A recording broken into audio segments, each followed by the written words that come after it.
What's up mga Lods? Welcome back to my channel. Sana magustuhan nyo po ang video na to.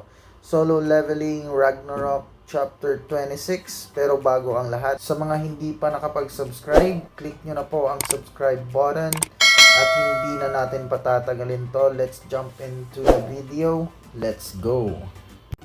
Ito na mga Lods, nagsimula na nga ang labanan sa pagitan ng ating bida kasama ang Asura Guild laban sa Scavenger Guild.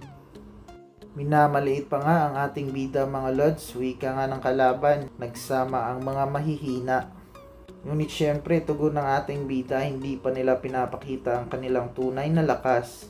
At sabay banggit, awaken. At agad namang lumabas ang napakaraming Shadow Soldier na ikinagulat ng kalaban. At hindi makapaniwala si Ryo Singh sa kanyang nasaksihan. Dahil maliban sa pinapakita nitong lakas sa martial arts, isa pala itong summoner. Napanganga na lang si Mr. Singh mga Lods. Ito na nga mga Lods, nagbanggaan na ang mga summon ng ating bida laban sa mga miyembro ng Scavenger Guild. At hindi rin nagpapatalo si Randolph ng Scavenger Guild mga Lods. Walang kahirap-hirap nitong winawasak ang mga summon ng ating bida mga Lods gamit ang kanyang palakol.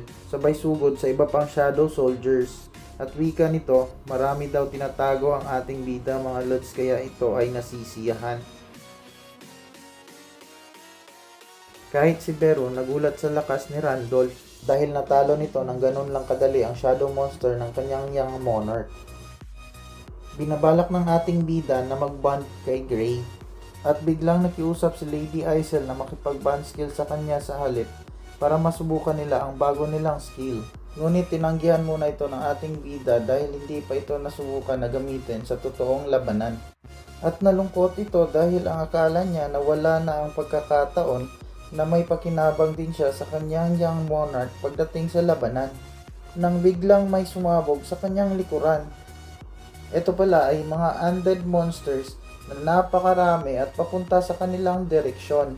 Napatanong si Ryo Singh kung lumabas ba ang mga ito dahil sa ingay nila. Nagkalat nga ang napakaraming undead monsters at pati sa entrance ng dungeon, andun din sila. Wika ni Randolph, naintindihan niya na daw kung ano ang prophecy na narinig ng kanyang boss. The being that's born of death, who broke the seal, the one who possesses the power to raise the dead, will appear in the grave. At napagtanto niya na nandito sa dungeon ang tinutukoy ng prophecy. Naisip ni Randolph na inutusan sila ng kanilang boss para sakupin ang dungeon. Ngunit sa intense ng labanan ng dalawang grupo, mas mainam na makuha ang kapangyarihan na tinutukoy ng prophecy. Dahil yun naman talaga ang gusto ng kanilang boss. Nagdadalawang isip si Randolph kung ititigil niya ba ang labanan upang tumungo sa loob ng dungeon. Agad-agad naman itong nakapagdesisyon na itigil muna ang laban at tinawag ang kanyang mga kasamahan upang tumungo sa loob ng dungeon. Napasigaw si Mr. Singh na pigilan ang Scavenger Guild. Ngunit naharang sila sa napakaraming undead monsters sa kanilang harapan.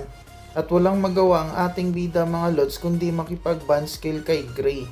Kaya tinawag niya ito at sabay unleash ng napakabilis na atake na halos mabura ang lahat ng kalaban na madadaanan nito. At talagang bumabalik na ang tunay na lakas ng ating bida mga Lods. Kung umabot kayo sa clip na ito, pahingi naman ng like at subscribe. Salamat. Bumalik na naman tayo sa eksena mga Lods. Gulat na naman si Mr. Singh sa kanyang nakita sa ating bida. At napanganga ito at nasabi na hindi lang nakakapag-summon ng ating bida, kundi nakakapag-merge din ito. Habang sa loob ng dungeon, tuluyan na itong napasok ng Scavenger Guild. Walang kahirap-hirap na napapatay ng Scavenger Guild lahat ng nakaabang na undead monster. Samantalang napaisip si Randolph na pambihira ang lakas ng ating bida mga Lods. At gusto niya itong makaharap matapos niyang kunin ang kapangyarihan dito sa loob ng dungeon. At nabigla ang lahat dahil kusang bumukas ang pintuan. At nagulat sila sa kanilang nakita, isang monster na nakagapos sa kadena. Napatanong si Randolph kung ito ba ang dungeon boss o natutulog din ba ito. Bigla din itong naalala ang prophecy. Nagsalita ang monster ng lingwahe na hindi nila maintindihan. At napaisip si Randolph kung kinakausap ba sila nito. Patuloy na nagsasalita ang monster at sinusubukan nitong kumawala sa kadena. Napansinan ni Randolph na makakawala na ang monster sa kadena, kaya sumigaw na ito sa kanyang mga kasamahan na maghanda na sa laban. At eto na nga mga lods, nagawang makawala ng monster sa pagkakagapos. At agad-agad itong umatake gamit ang kadena na parang ginawang latigo upang tamaan ang mga miyembro ng Scavenger Guild. At hindi nga nagmintis mga lods, tinamaan lahat ng kasamahan ni Randolph. Putol-putol ang katawan ng mga kasamahan ni Randolph mga lods. At buti na lang nagamit niya ang kanyang shield upang masangga ang atake ng kalaban. Iba din ang lakas ng monster na ito mga lods. Gulat na gulat si Randolph sa nangyari dahil alam niya kung gaano katibay ang kanyang mga tank, ngunit na wipe out lang ito sa isang pag-atake gamit ang kadena. Hinamon ng monster na gumawa si Randolph ng pag-atake at hindi niya ito sasanggain.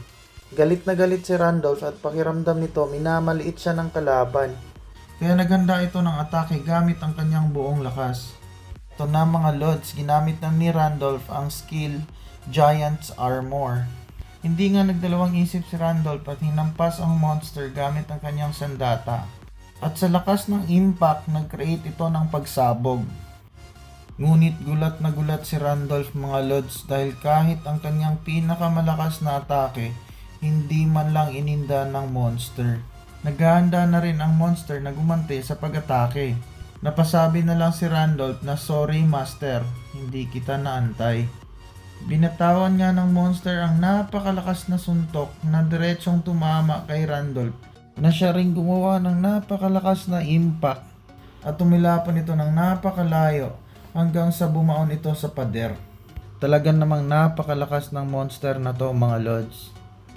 At wika nga ng monster, to think that the first living being that found me will end up breaking after I played with it for a bit. At naramdaman nito na meron pang nabubuhay kaya nagpa siya itong lumabas ng dungeon. At wika, let's have fun. At dyan nagtatapos ang ating video mga lods. Kung nagustuhan nyo po ang video, pa-subscribe po, like and share, and click the notification bell para updated kayo sa mga video na i-upload ko. Bye-bye!